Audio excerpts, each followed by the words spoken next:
Bonjour, aujourd'hui c'est le 5 janvier 2021 et notre méditation est basée sur Éphésiens chapitre 3 verset 10. Ainsi, les dominations et les autorités dans les lieux célestes connaissent maintenant, par le moyen de l'Église, la sagesse infiniment variée de Dieu. Donc, il était en train de parler du mystère du Christ dans le verset 8 et, pardon, dans le verset 8, il parlait des richesses du Christ. Dans le verset 9, il parle à nouveau du mystère du Christ. Et maintenant, il continue à parler de ce mystère en racontant comment les autorités et les dominations dans le lieu céleste connaissent maintenant la sagesse infiniment variée de Dieu. Nous n'allons pas parler maintenant des dominations et des autorités. Donc, nous savons ici qu'il s'agit des êtres spirituels que nous appelons parfois des anges. Mais ce qui est intéressant ici, c'est comment ces êtres qui ne sont pas humains et qui sont dans les lieux célestes connaissent la sagesse infiniment variée de Dieu. Il nous dit ici que c'est par l'Église.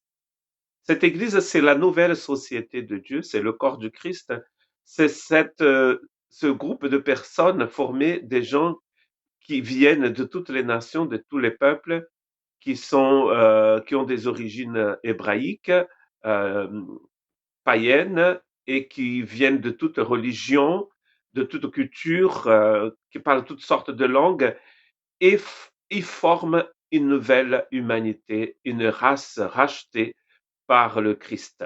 Car cette nouvelle création, c'est une nouvelle création en Christ, comme il a déjà dit dans le chapitre 2 et aussi au début du chapitre 3. Et je voudrais donc me concentrer aujourd'hui sur cette sagesse infiniment variée de Dieu. Car il y a trois choses ici dans Éphésiens que l'Église manifeste. La première, c'est qu'elle manifeste en fait la puissance, la grandeur de la puissance de Dieu. Et nous voyons ça dans Éphésiens chapitre 1, verset 19. Et quelle est l'infinie grandeur de sa puissance que se manifeste avec efficacité par le pouvoir de sa force envers nous qui croyons. Donc envers nous qui croyons, Dieu manifeste la grandeur de sa puissance. C'est la première chose ici dans Éphésiens. Quand on regarde l'Église, on voit la grandeur de la puissance de Dieu. Comme Dieu est puissant pour créer cette nouvelle humanité. Et Paul d'ailleurs dans Éphésiens chapitre 1, il prie pour que les chrétiens, eux aussi, les disciples du Christ, puissent voir ça. Ils puissent comprendre ça, puissent avoir la révélation de cela. Les êtres célestes le voient, mais est-ce que nous le voyons aussi? Est-ce que nous avons compris que Dieu a déployé une telle puissance pour nous? La deuxième chose, c'est que nous voyons aussi la richesse de sa grâce. Et cela aussi toujours dans Éphésiens chapitre 2, 6 et 7. Il nous a ressuscités et nous a fait asseoir avec lui dans les lieux célestes en Christ. Verset 7, il a fait cela afin de montrer dans les temps à venir l'infinie richesse de sa grâce, par la bonté qu'il a manifestée envers nous en Jésus-Christ. Donc d'abord, on voit la richesse de la grandeur de Dieu, de la puissance de Dieu, mais nous voyons aussi la richesse de sa grâce. Quand vous regardez autour de vous dans la communauté qui est la vôtre, vous allez voir des gens de tous arrière-plans. Hein, j'espère bien. Parce que c'est là où réside, où se trouve la richesse de l'Église. Quand on parle à des chrétiens francophones ici en Europe, notamment ici en France, si vous êtes dans une grande ville et vous regardez dans la communauté où vous êtes, et vous allez voir que la communauté est composée des croyants qui viennent de plusieurs nationalités différentes. J'ai déjà dit ça plusieurs fois l'année dernière, mais dans notre petite église baptiste de la Côte Basque, nous avons, au moment du G7, ici à Biarritz, au Pays Basque, nous avons compté 26 nationalités différentes dans notre église. Et depuis, nous avons eu encore d'autres personnes qui sont venues. Il y a aussi des gens qui sont partis, hein, parce que les gens sont en mouvement aussi. Mais nous pouvons dire que nous avons à peu près 25 nationalités différentes.